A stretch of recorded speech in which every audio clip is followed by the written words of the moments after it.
అంబర్పేట్ తదితర మలక్పేట్ లాంటి యొక్క నియోజకవర్గాలలో క్రైస్తవుల సంఘాలు పుట్టగొడుగులు ఉన్నాయి. లెక్క నాకు కూడా అవ్వలేదు ఇంకా. కానీ విశ్వాసి చనిపోతే పాతి పెట్టడానికి మాత్రము ఏ సంఘం దగ్గర కూడా స్థలం లేదు.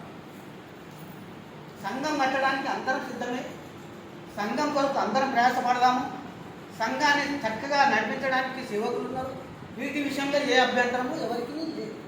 కానీ డెడ్ బాడీ ప్రారంభం చనిపోయిందని వార్త రాగానే అయ్యేవారికి వరకు ఎక్కడ పెట్టాలి?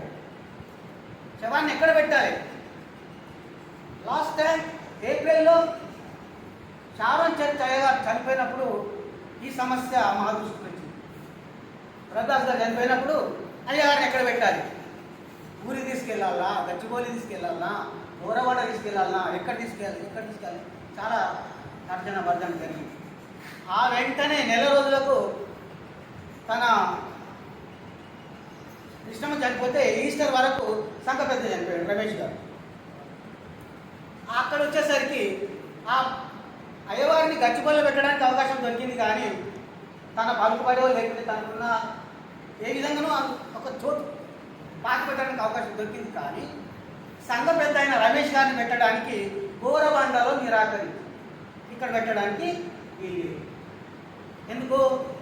నా ఫ్యామిలీ అంతా ఇక్కడనే ఉంది కదా, నా ఫ్యామిలీ అంతా ఇక్కడ పెట్టాం కదా, ఎందుకు పెట్టాలంటే నియోజకవర్గంగా ఇక్కడ ఉద్యోగపడుతుంది కాబట్టి మీరు మీ నియోజకవర్గంలో పెట్టుకోవాలి, మా దగ్గర రావడానికి లేదు. ఎందుకంటే మా దగ్గర స్థలం ఉంది, మా స్థలం మాకు సరిపోదు కాబట్టి మీరు మీ స్థలాలలో పెట్టుకోవాలి. ఇప్పుడు ఈ ఖైరతాబాద్ కాన్స్టిట్యూన్సీలో చనిపోయిన రమేష్ గారిని ఎక్కడ పెట్టాలి? స్థలం ఎక్కడుంది?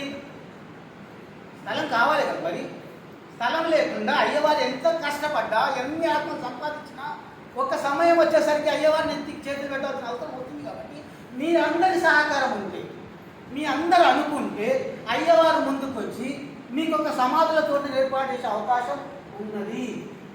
దానికి మీ అందరు చేయవలసిన పని ఏంటిది? అయ్యవారిని ప్రోత్సహించి, అయ్యా మనం ఏం చేద్దాం, సమాధులు మనకు కావాలి అంటే మనం ఏం చేయాలి, ఏం చేస్తే బాగుంటుంది అని ఎప్పుడైనా మీరు అయ్యవారితో డిస్కస్ చేసినట్టయితే మీకు దాంట్లో సమాధానం. ఆ సమాధానాన్ని ఒక్క నియోజకవర్గం కాదు, టోటల్గా 6 నియోజకవర్గాలకు వాడుతుంది. ఈ 6 నియోజకవర్గాలు విడివిడిగా అడిగితే ఏ గవర్నమెంట్ 50 సంవత్సరాలు అవుతున్న మాకు ఇవ్వకుండా ఉండడానికి గల కారణం ఏంటి అని కలెక్టర్ గారిని అడగడానికి సిద్ధపడారు. అదే మాటను రేవంత్ రెడ్డి గారు మన ముఖ్యమంత్రి గారిని అడగడానికి సిద్ధపడారు. ఈ విషయంలో ఎవరు ముందుండాలి? నియోజకవర్గాన్ని పరిపాలన చేస్తున్న మన ఫెలోషిప్ ఏదైతుందో దాని పెద్దలు ముందుండాలి.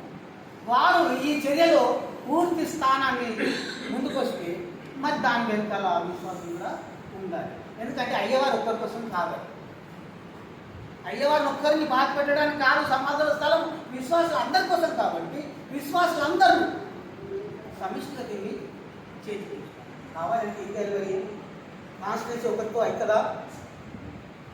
కార్వాన్ 90 కార్వాన్ నది ఎంత పొడవు ఉందో అంత పొడవు హిందువుల శ్మశానాలు ఉంటాయి, మసీదులు ఉంటాయి, దాని కబ్రస్థాన్లు ఉంటాయి. ఒక్కటి నుంచి అక్కడి నుంచి ఇక్కడి వరకు సమాధులు ఒక్కటి. మరి చర్చిలు ఏం చేస్తున్నాయి, మరి సంఘాలన్నీ ఏం చేస్తున్నాయి, మనకు కార్పొరేషన్ చైర్మన్లు ఏం చేస్తున్నారు అని ఆలోచిస్తే అడగకుండా నేనెందుకు ఇవ్వాలి? ఎవరు మమ్మల్ని అడిగితే కదా, మమ్మల్ని అడగండి మేమెందుకు ఇస్తాము? మరి అడిగేవాళ్ళు లేదా? అవసరం లేదా? ఒకసారి రమేష్ గారు చనిపోతే గోరమండలం ఆఫీసుకి పొద్దున్న 7 గంటలకు ఫోన్ చేస్తారు. వాళ్ళు ఫోన్ చేసి అన్నా ఏం చేయాలి, ఏమైంది, వాళ్ళు వద్దంటున్నారు. అయితే వెంటనే ఎల్లమ్మ బండకు ఫోన్ చేసి సామేలయ్య గారితో బిషప్ గారు మన మధ్యలో అయ్యా ఒక్కసారి బిషప్ గారు అయ్యా అని బతిలాడి ఆయన సమాధులతో తీసుకెళ్ళి అక్కడ పెట్టడం జరిగింది. మన నియోజకవర్గం తప్పేంటి, మనవాడు కాదా అని ఆలోచిస్తే ఇక్కడ ఏ నియోజకవర్గానికి వాళ్ళు కట్టడి చేసుకున్నారు. ఇక్కడ పెట్టడానికి వీలేదు, అక్కడ పెట్టడానికి వీలేదు, మా దగ్గర పెట్టడానికి వీలేదు. మరి ఏడబెట్టాలంటే గవర్నమెంట్ ఇచ్చింది కదా, ఇచ్చింది. ఎక్కడ ఇచ్చింది? 60 కిలోమీటర్ల దూరం. 60 కిలోమీటర్ల దూరంలో అక్కడ పోయేసరికి మా దగ్గర ఎందుకు పెడితే మా గ్రామంలో ఉన్నదానికి మీరెవరు రావడానికి వీలు లేదు. అది మీది, ఇది మీది, మరి మాదేది? నేను ఎక్కడున్నాం? మా రోడ్లు లేవా? మేము మనుషులు కామా? మేము చనిపోమా? చనిపోతే పెట్టడానికి కదా సమాధిలో తోటలు ఉంటాయి. మరి మమ్మల్ని ఎందుకు వద్దంటున్నారు అంటే అది మాకు సంబంధించింది, మీకు కాదు. మరి మాది ఎక్కడుందని అడగడానికి ఇప్పుడు సిద్ధపాటు కావాలి. మాది ఎక్కడుంది? ఎందుకంటే ఒక గ్రామం ఏర్పడ్డప్పుడు దానికి గ్రామ కంఠం ఉంటుంది. దాంట్లో ఏమంటారు దాన్ని, సమాధుల తోటలు ఉంటాయి, అలాగే ఆడుకోవడానికి గ్రౌండ్లు ఉంటాయి, దేవాలయాలు ఉంటాయి. ఇవన్నీ ప్రభుత్వం కేటాయిస్తాయి. ఈ కేటాయించిన దాంట్లో అందరికి ముస్లిమ్స్కి ఉంటాయి, హిందువులకు ఉంటాయి, సిక్కులకు ఉంటాయి, అందరికి ఉంటాయి. క్రైస్తవులకు ఉండయా అంటే ఉంటాయి. కానీ మరి 5-6 నియోజకవర్గాలు ఎందుకు లేవు అని అంటే అడిగేవాళ్ళు. ఈరోజు వరకు అడిగేవాడు లేడు. ఎందుకు అడగరు అంటే నేను అడిగించుకోలేదు, నేను ఒక్కరిని అడిగితే అవుతుందా, నా ఒక్కరి వల్ల అయ్యే పని కాదు కదా. ప్రతి నియోజకవర్గంలో ఈ సమస్య. అయితే ఇప్పుడు మనం అనేది ఏంటంటే 5 కాదు 6 నియోజకవర్గాలు ఏ లెక్కన నువ్వు 50 సంవత్సరాల సమాధులతో ఇవ్వలేదో దానికి జవాబు చెప్పాల్సిన బాధ్యత సీఎం గారికి ఉన్నదని చెప్పేసి మనము మూకుమ్మడిగా సమిష్టిగా ఒకవేళ వెళ్ళినట్టయితే మనం సాధించుకునే అవకాశం ఉంది. మరి ఈ సమాధులతో సాధించుకోవడానికి అవకాశాలు ఉన్నాయి అన్నప్పుడు సాధించుకోవడం తప్ప? చెప్పండి, అవసరమా తప్ప? అవసరమన్న వాళ్ళు ఈ విషయంలో ప్రతి సందర్భం వచ్చినప్పుడు దీని గురించి మాట్లాడాలి. ఒకరికొకరు అవును కదా, మరి మన పరిస్థితి ఏంటిది, ఎక్కడ పెట్టుకుందాం, ఎక్కడ పెట్టుకోవాలి అనే విషయాన్ని ఒకవేళ పరిశీలన చేసినట్టయితే మనము చెయ్యము, మనం అయితే ఉన్నదాన్ని. ఎందుకంటే మాట్లాడుతున్నప్పుడు గవర్నమెంట్ చెప్తున్న మాటలు ఏంటంటే అన్నిటికీ మేము అనుకూలంగా ఉన్నాము, కానీ మమ్మల్ని అడిగేవాళ్ళు. మేము అనుకూలంగా ఉన్నాము, మమ్మల్ని అది సాకో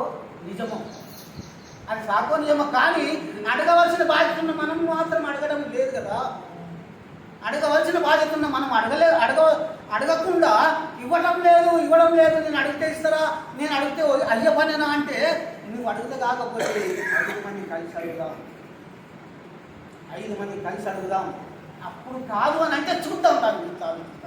ఇంకా దారులు చాలా ఉన్నాయి, చాలా దారులు ఉన్నాయి. మీరు సిద్ధపడితే కావాలని మీరు అనుకుంటే ఇక సహజమే అని నేను చెప్తా ఉన్నాను. సహజం కానిది కాదు ఆ పని.